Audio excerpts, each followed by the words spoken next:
주관과 객관의 초월, 반야신경 경문, 무지영무득, 해석, 지혜도 없고 어둠도 없느니라. 청담스님 설법. 중생들로 있을 때나 서로 일러주고 배우는 지혜가 필요 있었지만 깨닫고 나서는 자기 마음이 직접 보고 설명하는 경지이므로 따로 지혜가 필요 없습니다. 부처님께서 팔만대장경을 배워가지고 49년 동안 설법하신 것이 아니라 마음을 깨치고 나면 모두 그렇게 되어 있는 것을 그대로 비추어 보고 아신 것입니다. 중생들이 잘못하는 것을 보고 알게 되고 과학자니 철학자가 잘못하는 것을 보고 바로 압니다. 학사니 박사니 하지만 이들은 모두 잘못되고 오히려 더 많은 망상에 사로잡혀 있음을 그대로 보고 즉시 아십니다. 그러니 그것을 전부 내버리고 불법도 내버렸으므로 자기 하나만 있는데 따로 간직할 지식이 어디 있겠습니까? 그래서 지혜도 없고 얻을 것도 없다. 무지영무득이라고 한 것입니다. 자기 자신을 깨치려고 이때까지 노력한 것이지 어떤 객관적인 불법이 있어서 그 객관을 깨치려고 불법을 공부한 것은 아니기 때문입니다. 가령 나 아닌 불법이 따로 있어서 그것을 깨쳤다고 하더라도 그것은 생사를 면한 것이 아니며 상대 세계를 벗어난 것이 못됩니다. 왜냐하면 그것은 객관인 불법과 주인인 나와의 대립되어 있기 때문이며 이 둘이 항상 싸워야 하기 때문입니다. 우주 전체가 마음으로 통일되고 마음인 이 나가 우주의 핵심이니 이제 새삼스럽게 깨쳐서 부처가 된 것이 아닙니다. 눈도 감지도 않고 잠도 자지 않은 잠깐 사이에 꿈이 사라졌고 몇 억만 분의 1초 동안에 무량겁이 지나서 그 속에서도 고생도 했고 보살의 육도 만행을 닦아서 지장보살, 문수보살, 보현보살이 되어서 돌아다녔지만 그것도 전부 거짓말입니다. 1초도 안 되는 순간이 무량겁이기 때문입니다. 시간은 본래 없는 것입니다. 깨치고 보면 우주 전체가 나이므로 아무 소득이 없습니다. 전체가 나인데 원래 나뿐이므로 얻은 것이 없습니다. 만일 조금이라도 얻은 것이 있다면 그것은 이미 마하바냐가 아닙니다. 얻은 것이 있으면 그것은 얻어진 객관이 있고 얻은 내가 있어서 이미 두 경계가 대립되기 때문입니다. 이와 같이 지혜도 없고 얻을 것도 없고 세간법은 물론 출세간법도 없고 부처까지도 없는 것이지만 그런 가운데 12년은 무엇이고 보살행을 해서 부처가 되는 것은 어떤 것인지도 다 알아야 합니다. 그래서 다음의 경문에도 보살이 마지막 열반을 얻는다 하셨고 3세 제불께서 정각을 성취한다 하셨으니 이것이 어둠이 없는 가운데 얻는 색즉시공 공즉시색 진공묘의 도리입니다.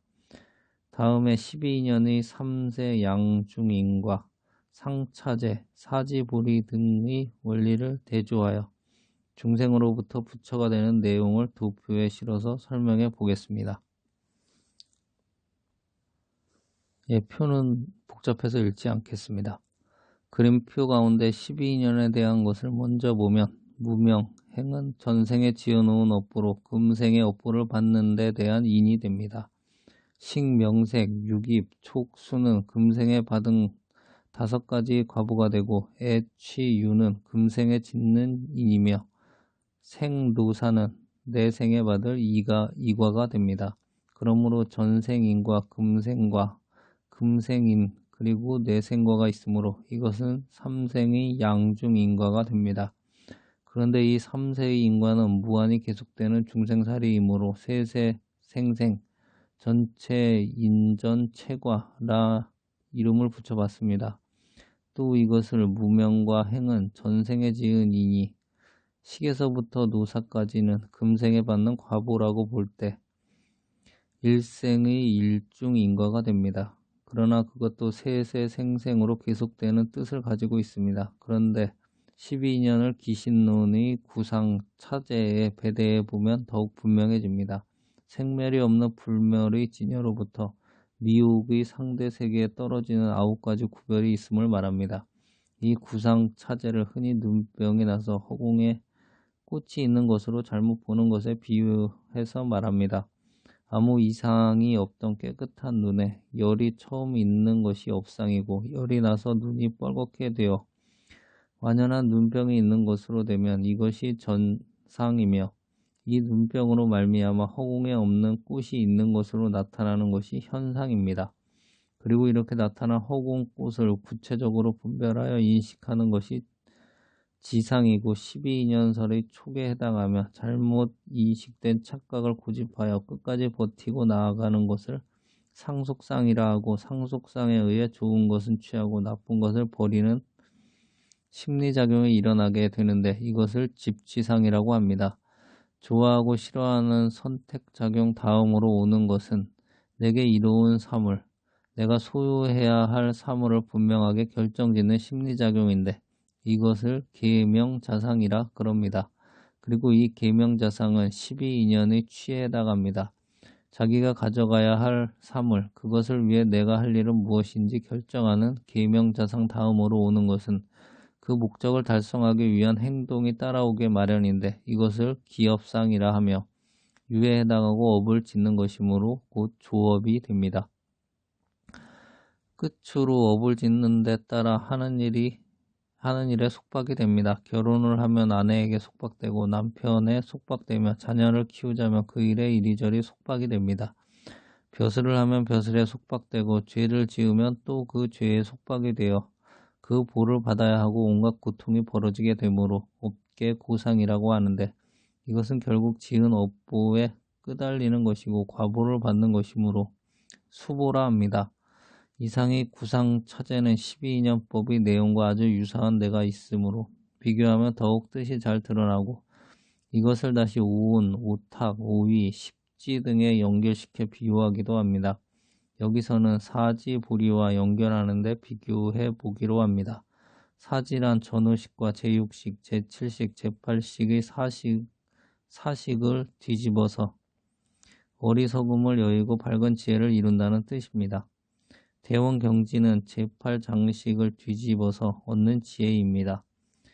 티 한 점 없이 깨끗한 거울에 삼라만상에 비치는 그대로 밝게 드러나는 것처럼 지극히 깨끗하고 원만한 지혜이므로 대원경지라고 합니다. 이 지혜는 불과에서 비로소 얻어지는 지혜로 모든 분별을 여의였으며 일체 연법을 여의였고 어떤 경계에서 항상 밝게 나타내어 순정원의 공덕을 갖추었다고 합니다. 평등성지는 제7식을 뒤집어서 얻은 지혜로서 보살의 통달 위에서 일분을 얻고 나머지는 대부분이 부처의 과상에서 성취합니다. 제7식은 나라는 아집이 있는데 이것을 여의면 일체법이 평등하고 자타가 평등한 데서 대자비심이 생기며 이러한 대자대비한 평등심 때문에 보살을 교화하고 이익해 하는 지혜가 나온다고 하여 평등성지라 했습니다. 묘관찰지는 제6식을 바꾸어 얻은 지혜로 제법의 개별상과 공통상을 잘 관찰하고 중생의 근기에 정통해서 무해자재한 설법으로 온갖 의심을 끊게 하는 불가사리한 묘한 심이 있다고 하여 묘관찰지라고 한 것입니다. 성소작지는 전호식을 굴려서 얻은 지혜로서 불과상에서만 나타나는 지혜입니다. 식지 이전의 보살이나 중생들을 선도하고 즐겁게 하기 위해 여러 가지 신통 변화의 일을 보여주는 힘을 말합니다. 그러므로 성소작지란 말은 마음대로 신통을 낮추는 지혜라는 뜻이 됩니다. 이상의 사지는 어리석음을 굴려서 지혜를 이룬다. 어리석음을 깨쳐서 번뇌 그대로 불지가 되도록 뒤집는다는 뜻으로 전후성지라고 합니다. 그리고 6식, 7식을 뒤집어서 묘관찰지와 평등성지를 얻는 것은 보살의 인행증에 성취하는 지혜라 하여 6, 7인 중전이라 하고 5식, 8식을 뒤집어서 얻는 성소작지와 대원경지는 부처의 과의에서만 얻어지는 지혜라 하여 5, 8 과상전이라 그럽니다. 그러나 6, 7의 인중전에 얻은 평등성지, 묘관찰지는 말한 것도 없지만 전후식, 전팔식을 굴려서 불과위의 과상전인 대원경지, 성소작지까지라도 마음을 깨치고 보면 얻은 것도 없고 잃은 것도 없습니다. 사지를 얻기 전인 중생 때에는 배움도 있고 지혜도 있고 어둠도 있었으나 그것은 다 어리석었기 때문에 있는 것으로 착각했을 뿐이요. 이 어리석음을 뒤집어 지혜를 이루고 나면 닦은 지혜도 없고 증득한 과의도 없습니다. 마음을 깨달아 부처가 되고서야 비로소 그렇게 되는 것이 아니라 중생으로 있을 때부터 본래 그렇게 다 되어 있다는 것입니다. 그러므로 새로 얻은 것이 아닙니다.